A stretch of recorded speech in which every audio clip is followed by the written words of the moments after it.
Pemirsa, ribuan hakim di seluruh Indonesia menggelar cuti bersama mulai hari ini. Hal tersebut dilakukan sebagai bentuk tuntutan terhadap perbaikan kesejahteraan para hakim. Protes serupa juga disuarakan oleh para hakim yang bertugas di Pengadilan Negeri Palembang, Sumatera Selatan. Para hakim di Pengadilan Negeri Palembang turut mendukung gerakan cuti massal dalam rangka menuntut kenaikan gaji dan tunjangan untuk kesejahteraan mereka. Dukungan tersebut ditunjukkan melalui aksi solidaritas dengan membentangkan spanduk dukungan serta pemasangan pita merah putih di halaman Pengadilan Negeri Palembang pada Senin pagi. Meski didukung gerakan, para hakim di Pengadilan Negeri Palembang tidak ada yang mengambil cuti untuk menjaga jalannya pelayanan publik. Pengadilan Negeri Palembang juga tetap menggelar sidang lantaran banyaknya perkara yang harus disidangkan. Dalam rangkaian cuti bersama para hakim ini, perkara pra-peradilan dan perkara yang masa hukumannya segera berakhir tetap diagendakan seperti biasa. Kami sangat merasakan itu karena dengan selama ini kami terlibat, kami harus menekan kebutuhan kami sendiri. Sementara dengan menekan itu pendidikan anak, kesejahteraan kami, keluarga ya, itu sangat minim ya. Jadi kami sangat mendukung pemerintah memperhatikan untuk kesejahteraan kami. Karena memang sudah wajib lah, sudah 12 tahun gaji tidak naik. Memangnya sehari biasanya menangani perkara berapa banyak, Bu? Kalau saya kebetulan juga hakim tipikor sampai 46. Pengadilan Negeri Jakarta Pusat juga tetap menggelar sidang yang telah dijadwalkan di tengah aksi mogok kerja ribuan hakim di Indonesia. Kebijakan ini diambil karena banyaknya sidang-sidang yang digelar, di antaranya sidang kasus tindak pidana korupsi. Walaupun sidang tetap berjalan, PN Jakarta Pusat menyatakan dukungan penuh kepada seluruh aksi yang dijalankan oleh Solidaritas Hakim Indonesia pada hari ini hingga 11 Oktober mendatang. PN Jakarta Pusat tidak memberikan intervensi apapun kepada seluruh kebijakan hakim jika memutuskan penundaan sidang pada hari ini. Dengan perhitungan tadi ya kan, dengan memperhitungkan kalau penahanannya masih panjang, kalau penanganan perkaranya juga masih panjang, tidak dalam hal PKPU yang berbatas waktu hanya 20 hari ya kita tunda. Jadi kami juga mendukung apa yang dilakukan oleh teman-teman dengan menunda persidangan yang kategorinya tidak seperti yang tadi saya sampaikan. Ada 20 hari berbatas penahanan sudah mau. Jadi khusus untuk perkara atau kasus timah ini hari ini sudah terjadwal untuk sidang pemeriksaan saksi kalau nggak salah. Ya majelisnya tetap bersidang. Ya tetap bersidang. Nanti saya nggak tahu karena kami tidak intervensi majelisnya itu. Yang jelas tetap dibuka sidang dan diperiksa saksi yang sudah ada. Pemirsa, para hakim melakukan audiensi di Gedung Mahkamah Agung Jakarta pada Senin siang. Audiensi tersebut mengawali hari pertama cuti bersama seluruh hakim Indonesia yang dilakukan pada tanggal 7 hingga 11 Oktober 2024. Ribuan hakim mengikuti aksi cuti bersama di berbagai daerah, sementara 148 di antaranya berkumpul di Jakarta untuk melakukan audiensi terkait perbaikan kesejahteraan mereka. Beberapa tuntutan mereka adalah kenaikan gaji dan tunjangan hakim yang tidak mengalami perubahan sejak 12 tahun terakhir. Dalam keterangan sebelumnya, mereka menuntut kenaikan tunjangan jabatan hakim sebesar 242% dari tunjangan jabatan tahun 2012. Besaran tersebut menimbang nilai inflasi saat ini. Para hakim juga menolak adanya kesamaan gaji pokok hakim dengan pegawai negeri sipil.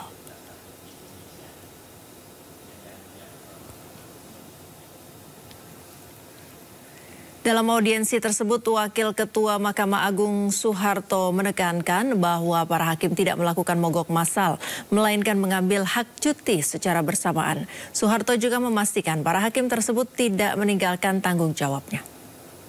Lagi-lagi saya harus jelaskan bahwa tidak ada mogok massal, tidak ada cuti bersama. Ini nomenklatur ini dijelaskan dulu. Karena mogok nanti kaitannya dengan tidak berjalan. Ini nggak ada. Bahwa garis dari KMA, cuti boleh diambil berbarengan, bukan cuti bersama ya. Karena cuti bersama itu cuti yang tanggalnya sudah ditentukan oleh pemerintah. Biasanya tanggal-tanggal dekat dengan peringatan keagamaan atau tanggal masuk yang diapit 2 tanggal libur. Itu cuti bersama. Kalau adik-adik hakim ini atau kawan-kawan SHI ini bukan cuti bersama. Mereka menggunakan hak cutinya secara berbarengan karena tanggalnya mereka yang pilih. Ya, jadi bukan cuti bersama, bukan pula mogok, tapi cuti yang tanggalnya secara berbarengan yang pilih. Ini nanti, dan itu sudah saya tandaskan sebagai jubir Mahkamah Agung berkali-kali. Garis pimpinan Mahkamah Agung, cuti itu adalah hak mereka sepanjang diambil tidak bangun jalannya persidangan, nggak ada masalah ya. Kalau hakim apalagi peradilan umum itu tahu mana yang didahulukan. Misalnya dia pegang perkara anak, dia pegang perkara tahanannya akan habis, itu mereka tahu. Dia tidak akan cuti, dan ketuanya juga tahu mana yang diizinkan cuti kalau beban pekerjaannya. Sementara itu pemirsa, juru bicara Komisi Yudisial Mukti Fajar Nur Dewata menunjukkan empatinya pada kegelisahan hakim. Ia menegaskan akan melakukan salah satu tugas Komisi Yudisial, yaitu menjaga kehormatan dan martabat hakim. Pada prinsipnya, bisa disampaikan oleh Bu Wakil bahwa Komisi Yudisial dan Mahkamah Agung ini memahami kegelisahan dari teman-teman hakim tentang soal kesejahteraan. Ya, ini memang sangat berkait atau sangat menjadi potensi untuk masuknya perbuatan-perbuatan yang kadang-kadang sudah melanggar proses etik dan integritas. Kemudian kita perlu perjuangkan Mahkamah Agung dan Komisi Yudisial ini juga kawan hakim agar para tetap itu tujuan utama kami. Yang kedua, sesuai dengan fokus kami bahwa menjaga dalam konstitusi tugas Komisi Yudisial ini selain menjadi hakim agung juga dalam menjaga martabat dan kehormatan perilaku hakim. Salah satu yang terkenal pasti pengawasan, mana-mana hakim itu kita lakukan selalu pengawasan. Padahal ada yang hal yang lain, yaitu bahkan advokasi, meningkatkan kapasitas dan sebagainya.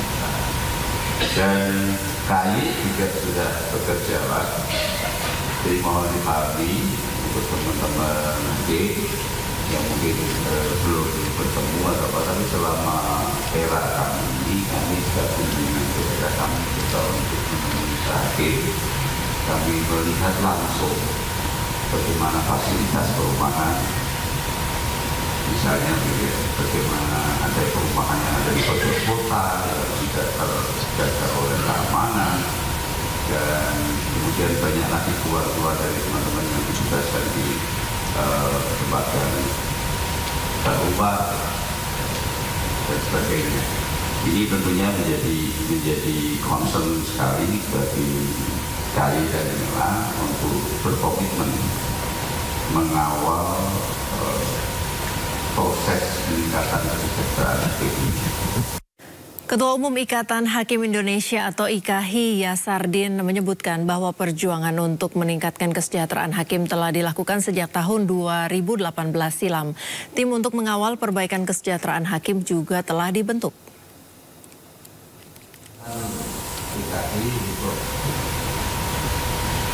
kesejahteraan hakim pada umumnya ini sudah dimulai lama sejak periode Pak Soehadi yang lalu, yaitu tahun 2018 dan 2019. Tetapi nampaknya itu adalah sebagai kelanjutan dari putusan hak uji material nomor 23 tahun 2018.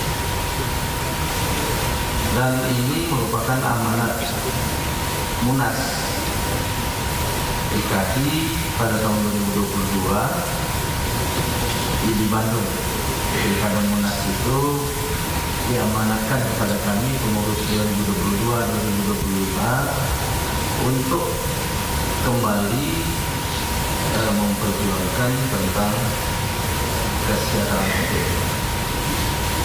Lalu pada tahun 2023 teman-teman di Humas, Pak Humas ini, Humas Mahkamah Agung, kalau Humas Mahkamah Agung juga Humas DKI. Jadi beliaunya ACDC mempelajari kembali, mengulang kembali yang dulu pernah diusulkan pada 2019 itu, ditambah dengan naskah akademik dengan beberapa pembaharuan. Kemudian draft tersebut diusulkan kepada pimpinan Mahkamah Agung. Tadi sudah disebutkan surat-suratnya, tidak akan saya ulangi lagi. Kemudian ketika juga Mahkamah Agung membuat, atau bukan Mahkamah Agung, DKI untuk tim untuk kalau orang itu infanterinya, jadi infanterinya untuk nanti melakukan pembicaraan dengan Mensesnek, melakukan pembicaraan dengan Kemenpan, dengan Bapak Ibu Kementerian Keuangan. Hak dan fasilitas hakim yang berada di bawah Mahkamah Agung diatur dalam Peraturan Pemerintah Nomor 94 Tahun 2012. Sudah 12 tahun berlalu, namun belum ada perubahan gaji maupun tunjangan. Berikut besaran gaji dan tunjangan para hakim. Besaran gaji hakim berbeda-beda bergantung dari masa kerja. Gaji pokok hakim diawali dari gaji PNS golongan 3A dengan masa kerja 0 tahun yang mendapatkan gaji pokok sebesar Rp2.064.000 per bulan. Sementara hakim dengan golongan tertinggi yaitu 4E menerima gaji Rp4.978.000 per bulan. Selain gaji, hakim juga mendapatkan tunjangan yang bervariasi bergantung dari jabatan dan lokasi. Selain itu, hakim menerima tunjangan uang kemahalan yang juga bervariasi berdasarkan zona kerja. Tunjangan kemahalan adalah tambahan gaji sebagai antisipasi kenaikan harga kebutuhan sehari-hari.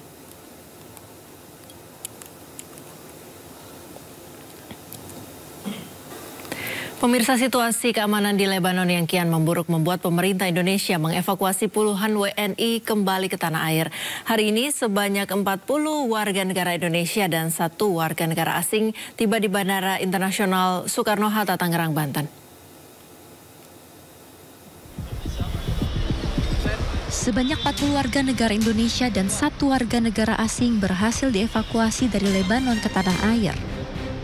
Mereka dievakuasi dari Lebanon pasca serangan Israel yang terjadi sejak akhir September lalu. Pemulangan ini melibatkan kerjasama antara pemerintah termasuk pemerintah Lebanon, Suriah, dan Yordania.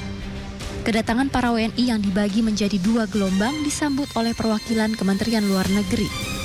Seluruh WNI yang telah dievakuasi ini kemudian akan dipulangkan ke keluarga masing-masing. Alhamdulillah untuk koordinasi dengan pemerintah Lebanon berjalan lancar, terutama dari sisi keimigrasian, perizinan dan exit permit, seluruhnya dipermudah sehingga ketika para WNI kita memutuskan untuk ikut dengan gelombang evakuasi yang dilaksanakan oleh pemerintah Lebanon merespon dengan cepat. Sejumlah WNI yang mayoritas merupakan mahasiswa di Lebanon mengaku senang sekaligus sedih setelah dievakuasi dari Lebanon. Sebab mereka terpaksa menghentikan sementara studinya di Lebanon akibat serangan Israel. Tentunya sedih sekali, Pak. Sebab kita datang ke Lebanon kan dengan tujuan studi, belajar gitu.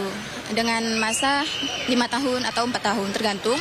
Tapi pada akhirnya kita harus pulang sebelum jangka waktunya gitu, sebelum kita lulus. Saya di sana masih sekitar 2 tahun. 2 tahun ya, masih semester 3. Mulanya itu hanya bom sonik aja awalnya itu. Tapi mulai udah hari demi hari kita dengar. Dan akhirnya sekarang mulai pengeboman itu. Awalnya cuma ngebom gedung-gedungnya aja. Tapi sekarang udah jalan-jalan itu dibom karena untuk mengepung targetnya kan. Jadinya jalan-jalannya itu dibom, jadi kita sulit untuk bepergian. Gempuran Israel membuat situasi keamanan di Lebanon kian memburuk dan mendorong pemerintah Indonesia mengevakuasi puluhan WNI kembali ke tanah air. Puluhan WNI dievakuasi menggunakan penerbangan komersil dan dibagi menjadi 2 gelombang. Dari Jakarta, Irfan Hardiansyah, Suryali Santoso, iNews melaporkan. Sebelumnya, pemirsa, Presiden Joko Widodo memerintahkan Kementerian Luar Negeri untuk mengevakuasi WNI di Lebanon, menyusul situasi di sana yang makin memanas. Jokowi juga berharap ada dialog perundingan antar negara demi perdamaian.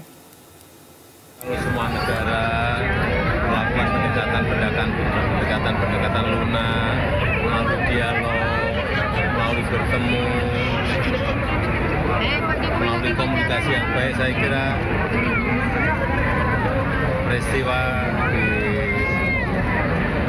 Palestina, di Gaza, di Lebanon bisa kita hindari.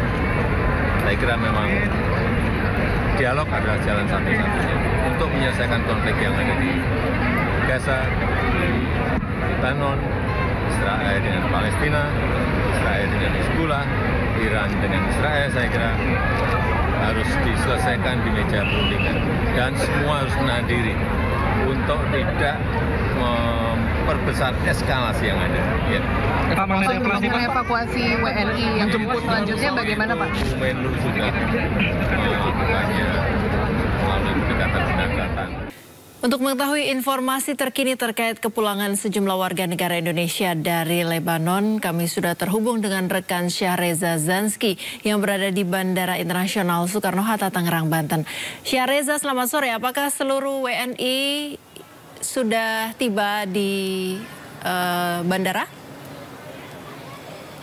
Ya, baik Rizka dan juga bisa jika berbicara mengenai keseluruhan warga negara Indonesia yang ditinggal di Lebanon, memang hingga saat ini belum kunjung tiba di Bandara Soekarno-Hatta, khususnya untuk gelombang keempat, di mana kami masih menanti informasi mengenai kedatangan dari gelombang 4 itu sendiri yang terbang dari negara Lebanon untuk tiba di Indonesia. Namun kami menerima informasi bahwasanya pada pukul 15:42 waktu Indonesia Barat mereka sudah landing. Namun kini kami masih menunggu mereka keluar dari beberapa ruangan yang perlu dilalui saat tiba di Bandara Soekarno-Hatta, seperti adanya proses keimigrasian di mana ini harus melibatkan pemeriksaan dokumen perjalanan, foto wajah dan juga sidik jari penumpang. Di mana ini juga didampingi oleh pihak Kementerian Luar Negeri yang turut menyambut daripada WNI yang datang pada hari ini berjumlah 40 WNI. Namun untuk gelombang kelima ini sudah tiba pada pukul 7 pagi waktu Indonesia Barat, di mana totalnya ada 21, namun sisanya hari ini akan ada 20 WNI yang tiba untuk gelombang 4 tentunya yang dikabarkan sudah landing pada pukul 15:42 waktu Indonesia Barat. Namun sekali lagi Priska dan juga pemirsa, ada beberapa tahap yang perlu dilalui oleh pihak WNI, yakni koordinasi dengan pihak Pemda setempat dan juga dari pihak Kemlu, khususnya pasca tiba di Bandara Soekarno-Hatta. Dan untuk diketahui juga Priska dan juga pemirsa, bahwasanya hari ini ada sekitar 40 WNI dan juga 1 WNA yang dipulangkan oleh pihak Kementerian Luar Negeri Republik Indonesia di Bandara Soekarno-Hatta. Mereka dipulangkan dari berbagai negara, salah satunya adalah yang dari hari ini adalah dari Lebanon, tentunya imbas daripada konflik antara Israel dan yang terjadi di Lebanon dan juga beberapa negara seperti Yordania dan juga di Suriah. Maka darinya para WNI yang terancam akan serangan tersebut harus dipulangkan oleh pihak Kemlu, mengingat ini konflik sudah mulai merajalela di berbagai negara tersebut, sehingga hal inilah yang mendasari daripada pulangnya WNI yang tiba pada hari ini, baik itu gelombang ketiga dan juga gelombang keempat, di mana WNI yang pulang khususnya untuk gelombang 4 ini terdiri dari 20 orang, diantaranya adalah 18 untuk orang dewasa dan 2 untuk pihak anak-anak. Dan untuk diketahui juga Rizka dan juga pemirsa, bahwasanya WNI nanti akan melakukan mendapat briefing maksudnya oleh pihak Direktur Pelindungan WNI Kemlu terkait kepulangan mereka dari Lebanon. Namun sekali lagi kami masih menunggu Priska soal adanya kedatangan dari WNI, mengingat di belakang saya ini ada posko umroh yang biasa digunakan oleh para WNI yang tiba di Bandara Soekarno-Hatta dari berbagai negara Timur Tengah.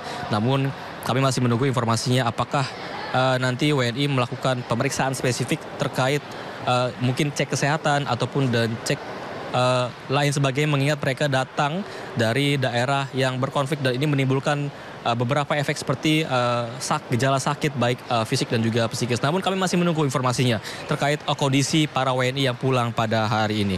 Priska dan juga pemirsa, bahwasanya ini adalah evakuasi keempat dan juga kelima, mengingat Kemlu RI juga sudah memulangkan berbagai WNI yang tiba ataupun singgah di Lebanon, di Suriah dan juga di Yordania, yang kini masih dilanda konflik akibat Israel yang turut menyerang beberapa pemukiman para mereka yang tinggal di sana, di mana ini Pak Israel itu menyerang beberapa pemukiman yang diduga adalah markas daripada Hizbullah. Namun faktanya ini sangat amat menyerang berbagai wilayah-wilayah warga sipil, termasuk WNI yang tinggal di Lebanon, baik itu mereka yang mahasiswa-mahasiswi ataupun pekerja lainnya. Dan inilah yang menjadi pusat daripada perhatian dari Kemlu RI, bahwasanya para WNI yang tinggal di sana harus segera pulang, termasuk untuk gelombang keempat dan juga kelima yang pada hari ini. Namun hingga saat ini perlu ditegaskan kembali bahwasanya gelombang kelima sudah tiba pada pukul 7 pagi waktu Indonesia Barat, sebanyak 20 orang plus 1 orang WNA, dan untuk gelombang keempatnya akan sudah tiba pada pukul 15.42 waktu Indonesia Barat, sudah landing maksudnya. Namun kami masih menunggu mereka keluar dari posko umroh dan juga proses keimigrasian yang masih berlangsung pada hari ini. Priska, kembali ke Anda. Ya, terima kasih Syareza atas laporan Anda. Selamat bertugas kembali. Pemirsa, anggota DPR periode baru kini tidak lagi mendapatkan fasilitas rumah dinas. Sebagai penggantinya, anggota DPR akan mendapat uang tunjangan rumah dinas hingga puluhan juta rupiah. Tim liputan iNews berkesempatan meninjau langsung rumah dinas anggota Dewan di Kalibata, Jakarta Selatan. Total rumah anggota Dewan di daerah ini mencapai 500 unit. Rumah dinas anggota DPR di Kalibata ini masing-masing memiliki luas 191,77 meter persegi. Rumah berlantai 1 ini dilengkapi 6 kamar atau ruangan dan 2 kamar mandi. Cat rumah memang sudah kelihatan lusuh dan beberapa plafon rumah di daerah ini sudah mulai mengelupas. Namun tak ada kerusakan parah di rumah-rumah ini sehingga masih sangat layak untuk ditempati. Sekretaris Jenderal DPR RI Indra Iskandar mengklaim rumah dinas anggota saat ini kondisinya sudah tua dan sudah banyak yang rusak. Setiap hari pihaknya menerima 15 hingga 20 keluhan anggota dalam aplikasi perawatan rumah jabatan Kalibata. Indra menyebut mayoritas keluhan karena atap rumah bocor. Selain itu, kondisi di luar rumah kebanjiran ketika musim hujan karena selokan yang menyempit. Tak jarang air masuk ke dalam rumah ketika musim hujan. Para anggota dewan yang menghuni rumah kerap mengeluh lewat aplikasi Perjaka. Jika rumah tersebut direnovasi, dikhawatirkan akan mengganggu aktivitas para anggota DPR RI. Selain itu, DPR telah menyurati Pemprov DKI Jakarta terkait lokasi pembuangan sampah di sisi selatan komplek. Bau sampah yang menyengat kerap mengganggu aktivitas penghuni. Ini adalah salah satu penyakit yang bocorannya itu lumayan nggak bisa selesai ya, karena dari atas tuh rembesannya dari atap sehingga merembes terus. Masing-masing rumah itu nempel gitu ya. Jadi kalau di sini ada rembesan segini, rumah sebelahnya juga pasti akan menjadi rembesan. Dan rembesannya lembabnya pasti ke rumah sebelah. Karena temboknya kan semua menyatu, nempel semua temboknya. Anggota DPR RI tak lagi mendapatkan rumah dinas termaktub dalam surat nomor B733 RT 0109 2024 yang diterbitkan Sekretariat Jenderal DPR. Surat ini tercatat diterbitkan pada 25 September 2024. Sekjen DPR RI Indra Iskandar mengatakan besaran tunjangan perumahan bakal disesuaikan dengan biaya sewa rumah di sekitar Senayan, Semanggi, dan Kebayoran Baru. Meski masih dalam proses survei, kisaran tunjangannya bisa mencapai lebih dari 70 juta rupiah per bulan. Nantinya tunjangan perumahan ini akan diberikan berbarengan dengan gaji dan tunjangan lainnya. Dari Jakarta, Salam Rahmat, Leman Sutrisno, iNews melaporkan. Sekretaris Jenderal DPR RI Indra Iskandar mengatakan tunjangan anggota DPR RI kemungkinan di atas 70 juta rupiah per bulan lantaran tidak lagi mendapatkan fasilitas rumah jabatan anggota. Angka tersebut bisa saja lebih besar dari tunjangan anggota DPRD DKI Jakarta yang saat ini berada di angka 70 juta rupiah per bulan.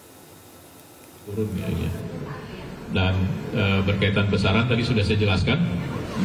Besaran ini tentu kita bicara juga tentang hal-hal yang realistis dilakukan untuk melakukan sewa di Jakarta ini.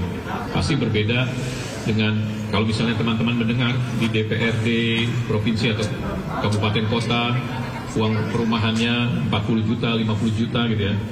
Tentu secara apple to apple kita juga harus memandang gitu. Apakah Jakarta dengan di tempat lain itu besaran properti, harga properti itu sama sewanya? Saya kira itu juga harus jadi pertimbangan kami. Makanya kami menggunakan konsultan appraisal untuk itu.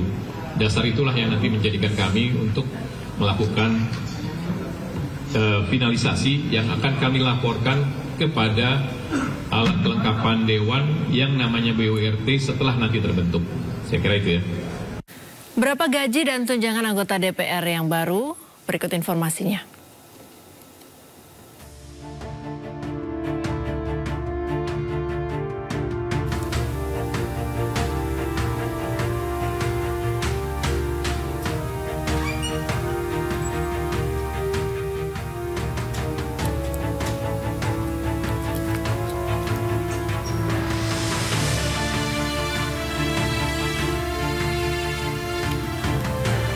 Besaran gaji DPR ditetapkan melalui Peraturan Pemerintah Nomor 75 Tahun 2000 tentang gaji pokok pimpinan lembaga tertinggi, tinggi negara dan anggota lembaga tinggi negara serta uang kehormatan anggota lembaga tertinggi negara.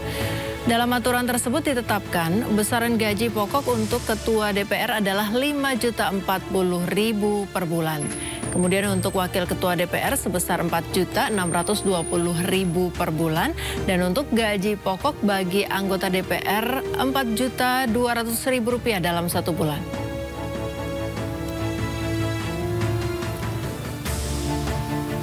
Selain gaji, seluruh anggota DPR mulai dari anggota hingga pimpinan akan mendapatkan tunjangan dengan nominal sesuai dengan jabatannya. Semakin tinggi jabatan, maka tunjangan yang didapat akan semakin besar. Tunjangan DPR juga mencakup tunjangan istri, tunjangan anak, tunjangan beras, uang sidang, fasilitas kredit, dan yang terakhir, anggota DPR juga mendapatkan tunjangan anggaran rumah jabatan. Tunjangan itu terbagi atas 2 jenis, yakni tunjangan melekat dan juga tunjangan lain. Jika komponen di atas dijumlahkan semua, maka seorang anggota DPR dapat membawa pulang uang lebih dari Rp54 juta per bulan.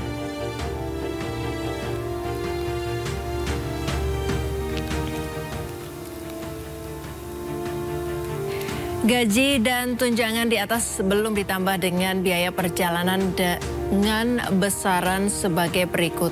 Uang harian daerah tingkat 1 per hari Rp5 juta.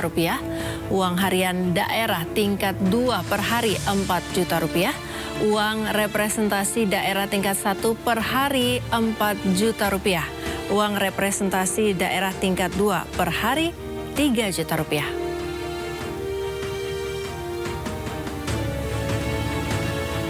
Para wakil rakyat juga akan menerima pensiun sebesar 60% dari gaji pokok anggota DPR atau lebih dari Rp2,5 juta per bulan.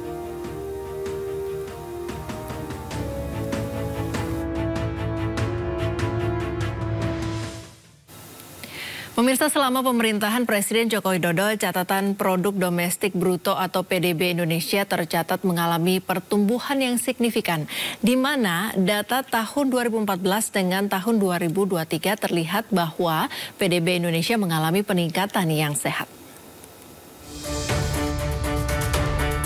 Berdasarkan catatan data olahan dari lembaga-lembaga internasional seperti World Bank, Transparency International, The Heritage Foundation hingga SDSN di bawah naungan Perserikatan Bangsa-Bangsa, 10 tahun pemerintahan Jokowi yakni tahun 2014-2024, ekonomi Indonesia tidak hanya tumbuh tetapi juga naik peringkat dunia. Tercatat pada tahun 2014, PDB Indonesia tercatat sebesar 890,81 miliar dolar Amerika, menempatkan Indonesia pada peringkat 18 ekonomi terbesar di dunia. Namun pada tahun 2023, PDB Indonesia meningkat menjadi 1,37 triliun dolar Amerika, menjadikan Indonesia naik peringkat sebagai negara dengan ekonomi terbesar ke-16 di dunia. Sehingga selama 10 tahun Jokowi, peringkat PDB Indonesia di dunia naik dari nomor 18 menjadi nomor 16. Pertemuan ini signifikan baik dalam hal nilai PDB maupun peringkat global. Pertemuan ini juga menegaskan bahwa kebijakan ekonomi yang diterapkan Jokowi, terutama pembangunan infrastruktur dan perbaikan iklim investasi, dinilai memberikan dampak positif yang nyata. Di sisi lain, Presiden Indonesia yang akan datang diminta harus menggunakan ketujuh indeks dan indikator pertumbuhan ekonomi, diantaranya aspek ekonomi, politik, hukum, dan sosial, sehingga bisa mewujudkan kesehatan ekonomi yang terus membantu tingkat pertumbuhan ekonomi dalam pembangunan SDM.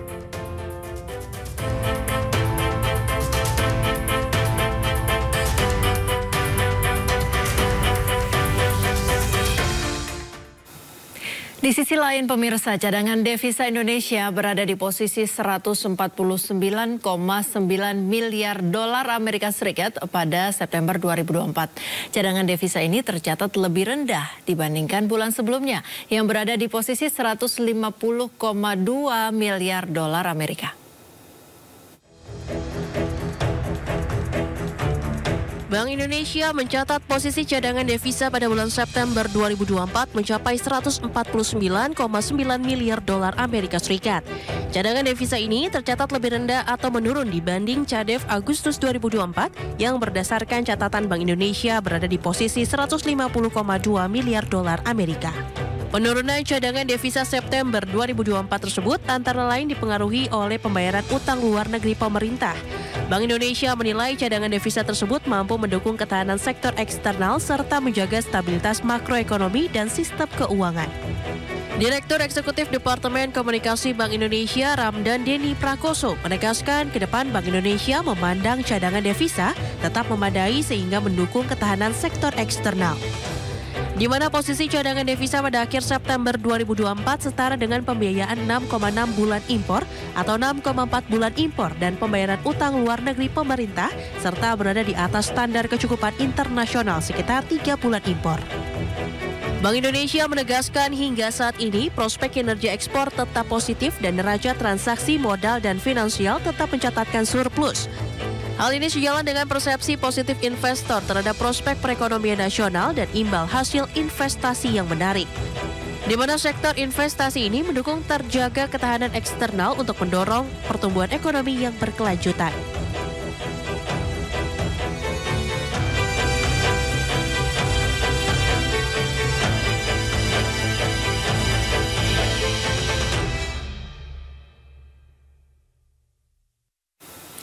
Kementerian Perencanaan Pembangunan Nasional meluncurkan platform sdginvestment.id dalam rangka memfasilitasi investasi berkelanjutan untuk mendukung pencapaian target SDGs atau tujuan pembangunan berkelanjutan pada 2030.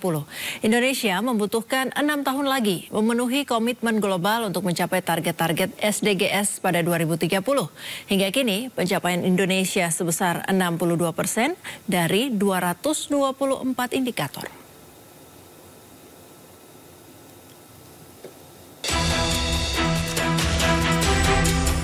Kementerian Perencanaan Pembangunan Nasional, Badan Perencanaan Pembangunan Nasional meluncurkan platform SDG Sustainable Development Goals Investment, sdginvestment.id, dalam rangka memfasilitasi investasi berkelanjutan untuk mendukung pencapaian target SDGs atau tujuan pembangunan berkelanjutan pada 2030. Deputi Bidang Kemaritiman dan Sumber Daya Alam di Kementerian PPN, Bappenas Vivi Yulaswati menyatakan, adapun salah satu tantangan signifikan untuk mengakselerasi target-target tersebut adalah mengumpulkan pendanaan berkelanjutan. Oleh karena itu, pemerintah bersama United Nations Development Program dan pihak lainnya meluncurkan platform SDGs Investment untuk mengumpulkan sumber-sumber pendanaan sekaligus mempertemukan berbagai proyek dan pelaku filantropi.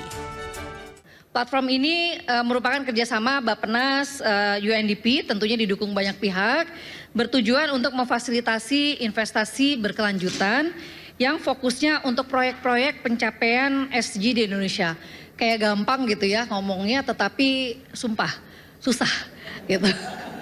Kita udah coba beberapa gitu ya, mempertemukan orang baik itu ternyata perlu diikuti oleh pembelajaran baik, akuntabilitas, dan tentunya impact yang semua orang ingin punya cerita di atas itu. Oleh sebab itu kenapa platform tentunya digitalisasi, kita ingin pembelajaran lifelong learning itu happens to all of us.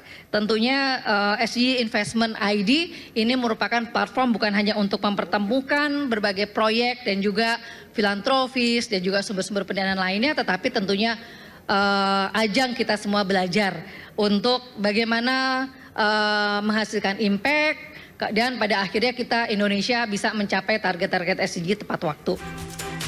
Seperti diketahui, Indonesia membutuhkan 6 tahun lagi memenuhi komitmen global untuk mencapai target-target SDGs pada 2030. Hingga kini pencapaian Indonesia sebesar 62% dari 224 indikator, yang berarti berada di posisi terdepan di antara negara-negara berpenghasilan menengah atas.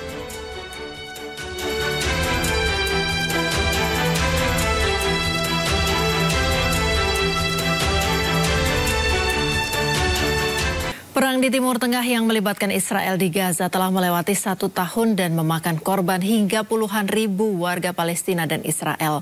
Bahkan akhir-akhir ini perang semakin meluas hingga melibatkan Lebanon dan Iran.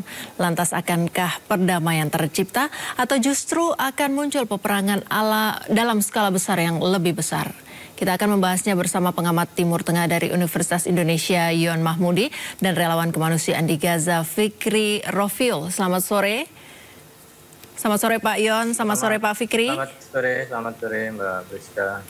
Oh baik, Pak Fikri sepertinya akan menyusul saat ini sudah bergabung Pak Yon. Pak Yon, selamat sore Pak Yon. Selamat sore, ya selamat sore Mbak. Bapak ini sejauh mana media atau PBB dan juga banyak pihak yang mendukung Palestina sejauh ini? Apa dampaknya? Ya, dukungan dunia internasional ya, termasuk juga anggota-anggota PBB, negara-negara di Uni Eropa, itu kan sangat besar ya untuk terwujudnya kemerdekaan Palestina. Resolusi yang terakhir dari PBB kemarin dalam sidang Majelis Umum itu kan memutuskan ya bahwa Israel harus meninggalkan wilayah pendudukan ya dalam waktu kurang 1 tahun ya, maksimal dalam waktu 1 tahun.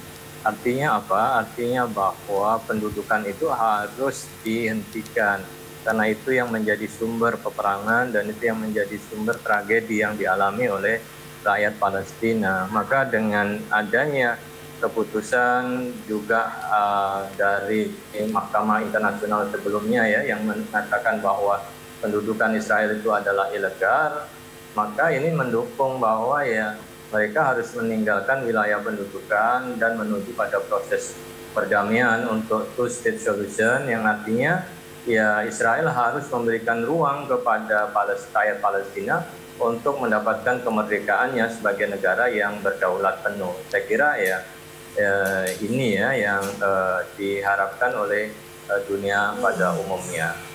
Baik, yang Anda lihat apa yang membuat sulit menghentikan konflik di Gaza ini, Pak? Nah, ini kan posisi Israel ya yang agak dan sangat aneh kalau dipandang ya dari hukum internasional, yang hampir tidak mau mengakui atau mengikuti ya aturan-aturan internasional. Termasuk hukum di dalam peperangan itu kan semuanya dilanggar ya, menghancurkan fasilitas umum, sekolah, rumah sakit, tempat ibadah, bahkan juga menghentikan bantuan kemanusiaan yang itu mengarah kepada tindakan-tindakan genosida, dan itu terus dilakukan.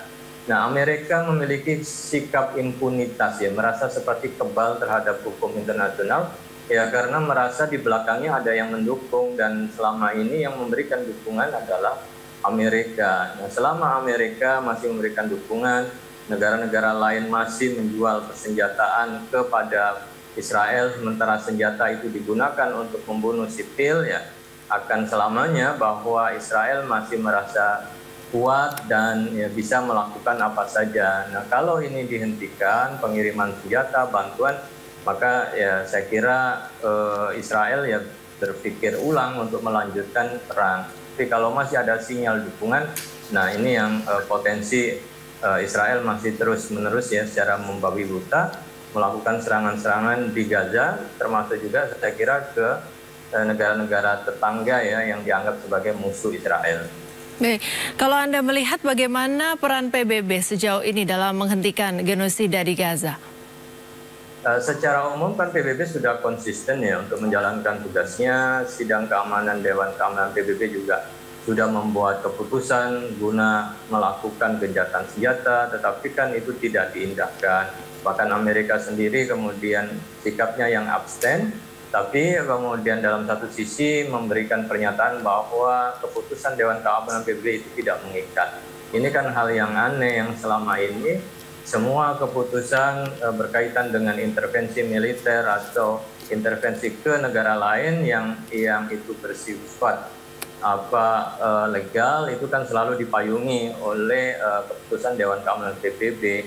Nah, karena tidak ada yang mau menegakkan keputusan Dewan Keamanan PBB, akhirnya keputusan-keputusan itu tidak bisa dilaksanakan dan hanya dalam bentuk kertas. Nah, ini saya kira menjadi persoalan utama ya, perlu keberanian dari negara-negara yang memiliki kekuatan di dunia, terutama di PBB ya, untuk bisa merealisasikan keputusan-keputusannya, termasuk Amerika juga harus mau bertanggung jawab ya terhadap tragedi ini dengan cara menghentikan peperangan yang dilakukan oleh Israel. Menurut Anda negara apa yang bisa punya power untuk itu dan bagaimana aksi yang perlu dilakukan untuk meredam Israel? Nah, selama ini bahwa hal yang berkaitan dengan Palestina selalu mengalami kegagalan karena hanya menggantungkan mediator kepada Amerika. Sementara Amerika itu kan secara tegas ya memberikan dukungan kepada Israel sehingga tidak balance. Oleh karena itu kekuatan lain di luar Amerika perlu untuk diperkuat ya, seperti Cina, Rusia yang memiliki hak veto.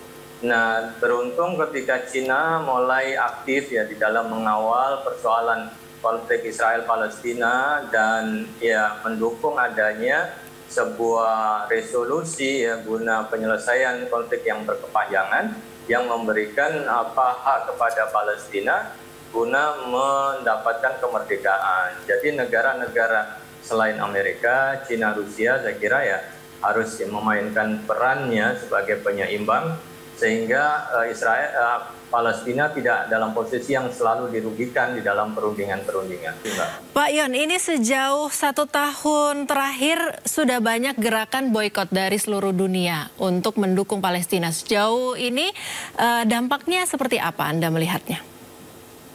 Ya, tentu dukungan internasional ya yang menjadikan isu Palestina sebagai isu kemanusiaan tidak hanya dibatasi oleh bangsa Arab saja atau dibatasi oleh umat Islam, tetapi menjadi concern dunia berkaitan isu kemanusiaan, mendorong ya kepada negara-negara di mana lembaga-lembaga itu berada, melakukan demonstrasi, men-challenge ya, mendebat sikap dari pemerintah mereka yang dianggap double standar terhadap ya tragedi kemanusiaan yang menimpa rakyat Palestina. Tentu itu berdampak yang positif ya terhadap perubahan-perubahan sikap di wilayah-wilayah di Uni Eropa maupun juga di Amerika, sehingga mereka tidak lagi memberikan dukungan secara buta terhadap Israel dan menjadi mereka lebih kritis. Beberapa negara di Eropa kan sudah mulai mengakui Palestina, ini saya kira sebuah kemajuan. Kemudian Amerika berbicara tentang pentingnya two-state solution, juga sebuah kemajuan, tinggal bagaimana itu direalisasikan, ucapan janji itu bisa dibuktikan ya, tidak sekedar seperti lip service saja ya di dalam hal memenuhi tuntutan domestik di Amerika, tetapi pada satu sisi justru memberikan dukungan kepada Israel untuk terus ya melakukan genosida yang sudah kondisinya sangat memprihatinkan di Palestina. Nah, ini saya kira dukungan internasional lembaga-lembaga itu menjadi penting. Ya, itu tadi tentang dukungan internasional dalam hal aksi boikot salah satunya. Kalau Anda melihat bagaimana tentang dukungan dari media konvensional, apakah juga ikut berperan dalam meredam konflik di Timur Tengah, utamanya antara Israel dengan Palestina? Nah, media-media konvensional saya kira berperan aktif ya untuk menjelaskan apa sebenarnya yang terjadi. Karena biar bagaimanapun akses untuk melihat apa sebenarnya yang terjadi di Gaza maupun beberapa wilayah di Palestina atas kekejaman yang dilakukan orang Israel itu kan selalu ditutup-tutupi ya, bagi tidak ada akses. Jadi keberanian bagi media konvensional untuk tetap memberitakan tentang ketidakadilan, bagaimana penindasan dan juga ya genosida yang terjadi di sana, ini tentu memberikan penyadaran kepada masyarakat di dunia ya tentang sebuah tragedi dan itu harus diselesaikan. Maka keadilan harus ditegakkan dan tentu ini akan mendorong ya bagaimana kedua bangsa, baik itu Yahudi maupun bangsa Arab yang tinggal di Palestina bisa mau duduk bersama, hidup secara koeksisten, mengakui satu sama yang lain, dan saya kira mereka juga sama-sama ingin mendapatkan kemerdekaan dan lelah ya dengan konflik yang berkepanjangan dan ingin mendapatkan masa depan yang lebih baik, saya kira, dan itu bisa ditopang apabila perdamaian ditegakkan di kawasan ini. Baik, apa lagi yang bisa dilakukan untuk meraih perdamaian di Timur Tengah ini, Pak? Mungkin oleh warga biasa? Ya, warga biasa saya kira tidak segan-segan ya untuk memberikan informasi yang sebenarnya, karena banyak orang-orang di luar kita yang tidak paham ya mengenai isu ini. Kadang mereka menganggap bahwa ini hanya isu kelompok atau isu umat tertentu, bukan sebagai isu yang berkaitan dengan tragedi kemanusiaan.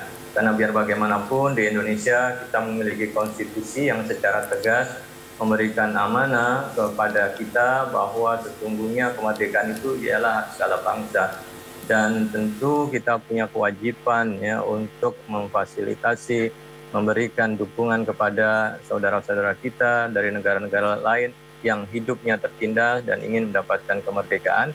Dan yang paling penting adalah ya bagaimana segala bentuk tindakan kejahatan dalam hal penjajahan atas manusia itu harus dihentikan, dan satu-satunya cara ya dengan melakukan mengakhiri pendudukan dan penjajahan di atas bumi Palestina. Dan ini tidak hanya menjadi tanggung jawab 1-2 orang saja, tapi seluruh umat yang ada di bumi ini kalau ingin mendapatkan perdamaian secara permanen ya harus bisa hidup damai dengan sesama dan tidak ada praktek-praktek penindasan kepada satu sama yang lain. Baik, terima kasih Pak Ion Mahmudi, pengamat Timur Tengah dari Universitas Indonesia, sudah bersama kami di Sindo sore-sore hari ini. Salam sehat, selamat beraktivitas Pak. Sama-sama, terima kasih. Assalamualaikum warahmatullahi wabarakatuh. 3 pasangan calon gubernur dan calon wakil gubernur DKI Jakarta tadi malam dipertemukan dalam debat perdana di J-Expo Kemayoran, Jakarta. Debat mengusung tema penguatan sumber daya manusia dan transformasi Jakarta menjadi kota global. Pada tema transportasi yang terintegrasi, pasangan nomor urut 1 Ridwan Kamil dan Suswono akan mengurangi pergerakan warga Jakarta dengan membangun pusat-pusat bisnis di 5 wilayah Jakarta, termasuk membangun transportasi berbasis air dengan mengoptimalkan 13 sungai di Jakarta. Pasangan calon gubernur dan wakil gubernur nomor urut 2 Dharma Pongrekun dan Kunwardana mengatakan perbaikan manajemen transportasi adalah kunci utama dalam mengatasi masalah transportasi di Jakarta. Sedangkan pasangan nomor urut 3 Pramono Anung dan Rano Karno berjanji peningkatan cakupan layanan dan transportasi publik melalui Trans Jabodetabek, membangun Transjakarta Laut untuk melayani warga di Kabupaten Kepulauan Seribu. 2024. Kami tidak akan melupakan sebagai lukisan di mana kami calon pemimpin dan Anda warga di Jakarta bisa turut serta untuk menggambar, melukis dan mewarnainya. Malam ini kita akan berdebat tentang 6 urusan, tentang sumber daya manusia yang harus siap menghadapi persaingan global menuju Indonesia Emas 2045. Tentang generasi Z, saya punya anak Gen Z juga. Insya Allah anak-anak Gen Z yang lagi nonton, kami sebagai orang tua akan membersamai Anda dalam kesulitan-kesulitan dan harapannya tentang pekerjaan, tentang ekspresi budaya. Pertama adalah bagaimana transformasi Jakarta untuk melindungi keselamatan jiwa masyarakat. Yang kedua, yaitu bagaimana Jakarta reformasi regulasi dan tata kelola Jakarta untuk dengan mengutamakan pemeliharaan kesehatan melalui preventive medicine yang aman dan beradab. Yang ketiga, inovasi perbaikan desain tata kota untuk mengatasi kemacetan. Jakarta dengan layanan hotline 24 jam konseling gak pakai libur. Urusan kesehatan harus cepat dan responsif. Untuk itu, kami akan memangkas waktu tunggu layanan BPJS dengan mengintegrasikan data antrian rumah sakit di seluruh Jakarta. Kami akan mendirikan Jakarta Fund, pengelolaan dana investasi untuk pembangunan dan kesejahteraan warga Jakarta. Tarik Bang Dul. Terima kasih Mas Pram. Encang-cingnya Babe dan saudara-saudara sekalian, pokoknya nggak ribet dah. Kami cuma mau bilang perubahan itu bisa kok. Tanpa harus bikin kepala puyeng. Pemerintah itu harusnya kayak temen yang asik. Kalau mau bantuin ya bantuin yang beneran. Kemacetan masih menjadi isu yang dibahas dalam debat perdana Cagup-Cawagup DKI Jakarta 2024 tadi malam. Cagup nomor urut 2 Dharma Pongrekun mengatakan perlu dibangun kantong-kantong parkir pendukung transportasi massal. Sementara Ridwan Kamil akan berfokus pada penyebaran pusat bisnis dan kegiatan masyarakat dengan zonasi. Sedangkan Pramono Anung akan membuat Trans Jabodetabek Cianjur.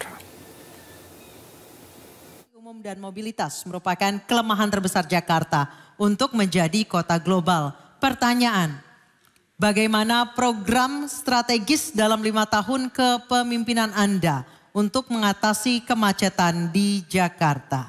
Kita perlu mengurai kemacetan dengan apa? Dengan membuat suatu compound yang tersentralisasi, di mana di situ ada tempat tinggal, ada pasar, ada sekolah, sehingga transportasi ini juga bisa terkonsolidasi dan dibuat minimal 500 meter dari pemukiman sebagai vendor daripada MRT atau LRT ataupun Transjakarta, yaitu mikrotransportasi yang terhubung satu dengan yang lain. Kemudian juga disiapkan kantong-kantong parkir yang nyaman dan aman supaya banyak orang yang mau naik transportasi umum karena keamanan kendaraan yang tinggal.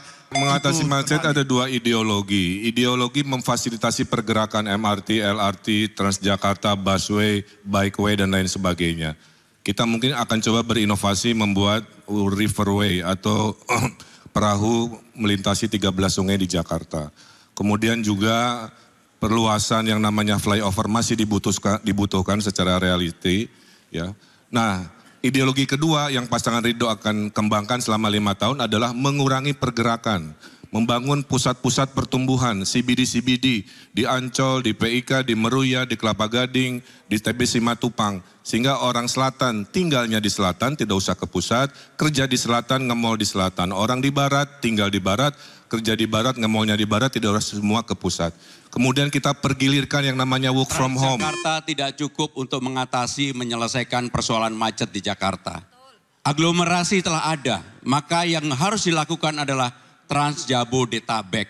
Untuk itu, maka harus diatur dari ujungnya. Saya termasuk yang akan membebaskan 15 golongan yang sekarang ini sudah naik busway gratis, maka mereka naik MRT dan LRT juga gratis. Baik itu dari Bekasi, dari Tangerang Selatan, dari Bogor dan dari manapun apabila fasilitas itu ada. Kenapa itu dilakukan? Supaya orang berkurang banyak masuk ke Jakarta bawa kendaraan pribadi. Jadi maka dengan demikian yang paling penting untuk mengatasi kemacetan di Jakarta adalah Trans Jabodetabek. Bahkan kalau perlu sampai dengan Puncak dan Cianjur. Ya, lalu bagaimana kata para cagup soal Jakarta Kota Global? Berikut cuplikannya. Bersama, Jakarta sekarang menempati nomor 74 dari 156 kota global. Jakarta hanya unggul 2 poin dari Manila dan 4 poin dari Bangkok. Saudara-saudara sekalian, apa yang akan kami lakukan untuk itu? Kita tahu bersama, sebagai kota global, yang pertama yang paling penting adalah aktivitas bisnis atau perekonomian. Yang kedua, sumber daya manusia. Yang ketiga, dukungan politik. Yang keempat adalah keterbukaan informasi. Dan yang tidak kalah penting adalah kesiapan kita untuk menjadi kota global. Bapak Ibu warga Jakarta, kenyataannya tidaklah mungkin urusan Jakarta dibereskan sentralisasi dari balai kota. Konsep Ridho adalah DKI, desentralisasi, kolaborasi, dan inovasi. Kelurahan itu adalah ujung ASN. Di bawah kelurahan ada RW. Itulah kenapa kita akan demokratisasi warga-warga Jakarta yang pintar untuk mendesain sendiri versi globalnya mereka dengan cara apa? Diberi anggaran 200 juta per tahun per RW, total 1 miliar selama 5 tahun, insentif RT RW, Dasawisma, PKK, Posyandu semua juga dinaikkan. Kombinasi ini bayangkan ada rapat di 2.700 RW dibimbing oleh Pak Lurah untuk mendesain masa depannya sendiri. Penguatan sumber daya manusia artinya ada masalah dengan sumber daya manusia. Ada masalah dengan manusia. Manusia bukan hanya tubuh tapi jiwa. Sehingga masalah adab itu harus dibenahi dulu. Sehingga kemauan untuk bekerja itu menjadi tinggi. Menjadi tanggung jawab dari keluarga. Dan persoalan yang harus kita identifikasi adalah apa? Kita harus tahu ada masalah apa yang terpenting. Ada masalah persaingan di dalam pekerjaan. Tata kelola pemerintahan menjadi salah satu bahasan dalam debat perdana Pilgub Jakarta. Cawagup nomor urut 1 Suswono menjanjikan keterbukaan pembukaan anggaran sebaik-baiknya untuk kesejahteraan rakyat. Sementara Cawagup nomor urut 2 Kunwardana mengatakan birokrasi Jakarta harus cepat tanggap dan andal. Sedangkan Sidul julukan Rano Karno yang merupakan Cawagup nomor urut 3 mengedepankan kolaborasi dengan berbagai pihak untuk membangun Jakarta. Hotline kepada kantor gubernur. Inilah yang nanti akan kita lakukan. Jadi pelayanan digital adalah satu keniscayaan yang juga nanti akan kami lakukan sehingga rakyat akan mudah melakukan aduan-aduan. Dan yang penting lagi adalah bagaimana agar dana-dana yang ada di Jakarta ini bisa dikelola dengan baik agar tidak mubadir ataupun tidak sia-sia karena adanya masih ada indikasi korupsi masih tinggi. Oleh karena itu tentu ini yang akan kita lakukan agar semua pendapatan daerah dari Jakarta ini akan bermanfaat sebesar-besarnya untuk kemakmuran rakyat Jakarta. Banyak hal-hal yang sangat bersinggungan satu sama lain. Dan yang kedua kita melihat kita perlu memikirkan bagaimana efisiensi birokrasi. Dan kalau kita lihat perkembangan zaman yang modern, kita harus bisa memiliki birokrasi yang cepat tanggap dan juga handal untuk bisa membuat Jakarta bisa selalu cepat di dalam melaksanakan program-programnya. Dan yang ketiga adalah transparansi dan partisipasi publik. Ya, dengan internet ke semua warga, maka kita bisa mendapatkan semua aspirasi masyarakat dan kita bisa terima. Nah, kebetulan saya pernah menjadi ketua koordinator Jabodetabek ini. Jakarta mempunyai populasi sangat unik. Setiap pagi 14 juta, malam 9 juta. Kendaraannya hampir 10 juta. Dikelilingi 3.000 industri. Kabupaten Tangerang, Bekasi, Bogor memiliki industri dengan tingkat populasi yang sangat tinggi. Nah, itulah makanya setelah Jabodetabek ini dilihat, dikembangkan menjadi aglomerasi. Karena di Jakarta tidak bisa menyelesaikan sendiri, baik banjir, macet maupun polusi. Salah satunya memang harus berkolaborasi. Dari hasil debat calon gubernur dan calon wakil gubernur pada Pilkada Jakarta 2024 semalam, kami melakukan polling terbuka sejak kemarin malam. Dan dari polling terbuka yang kami tutup pada siang hari ini, kami memperoleh hasil sebagai berikut. Pasangan nomor urut 1 Ridwan Kamil Suswono memperoleh 29%. Kemudian pasangan nomor urut 2 Dharma Pongrekun Kunwardana 7% dan pasangan nomor urut 3 Pramono Anung dan Rano Karno menduduki peringkat pertama dengan perolehan suara sebesar 64%. Kami akan melakukan polling terbuka kembali pada debat Pilkada Jakarta yang kedua pada tanggal 27 Oktober 2024 mendatang.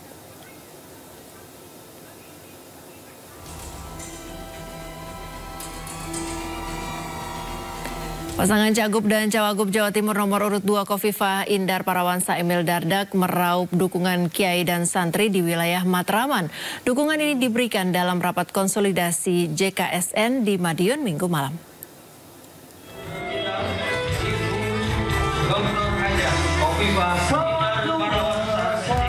Jaringan Kiai Santri Nasional atau JKSN wilayah Mataraman mendukung calon gubernur dan wakil gubernur Jawa Timur Khofifah Indar Parawansa Emil Dardak dalam Pilkada Jawa Timur 2024. Dukungan tersebut disampaikan pada rapat konsolidasi jaringan Kiai Santri Nasional wilayah Mataraman di salah satu hotel di Kota Madiun, Jawa Timur Minggu malam.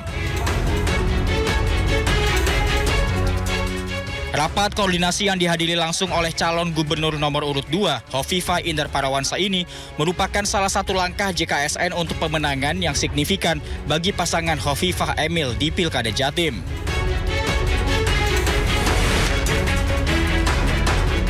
Jaringan Kiai Santri ini kan sebetulnya bagian yang tidak ada kaitan dengan Pilgub secara spesifik, dan alhamdulillah jejaring ini pada Pilgub kali ini mereka memberikan support, dukungan pada proses ikhtiar kami, saya dan Mas Emil. Dengan adanya dukungan dari jaringan Kiai dan Santri Nasional wilayah Mataraman, Khofifah berharap dukungan tersebut dapat terakumulasi dalam proses pencapaian kemenangan pasangan Khofifah Emil pada Pilkada Jawa Timur 2024. Dari Madiun, Jawa Timur, Arif Wahyu Effendi, iNews melaporkan. Pasangan calon gubernur dan wakil gubernur Jawa Timur nomor urut 3 Tri Risma Harini Zahrul Azhar Asumta atau Gus Hans menemui puluhan influencer di Surabaya. Risma Gus Hans berharap para influencer bisa menyebarluaskan program kerja yang akan dijalankan apabila terpilih sebagai gubernur dan wakil gubernur Jawa Timur. Pasangan calon gubernur dan wakil gubernur Jawa Timur nomor urut 3 Tri Risma Harini dan Gus Hans menemui puluhan influencer untuk menyampaikan program-program kerja mereka jika nantinya terpilih di Pilkada Jawa Timur 2024. Berbagai sektor mulai dari pendidikan gratis secara penuh hingga tingkat SMA, pembangunan infrastruktur, serta pembangunan dan pemerataan kualitas sumber daya manusia memerlukan sosialisasi di masyarakat. Pertemuan ini sekaligus sebagai strategi menggait generasi Z melalui para influencer yang kini juga dianggap menjadi bagian dari pilar demokrasi. Tapi yang paling penting adalah bagaimana kita memberikan informasi sekaligus nanti seandainya itu terjadi mereka sudah bisa menyiapkan apa yang mereka harapkan dan apa yang mereka impikan, kemudian kita rangkum dengan langkah-langkah yang akan kita lakukan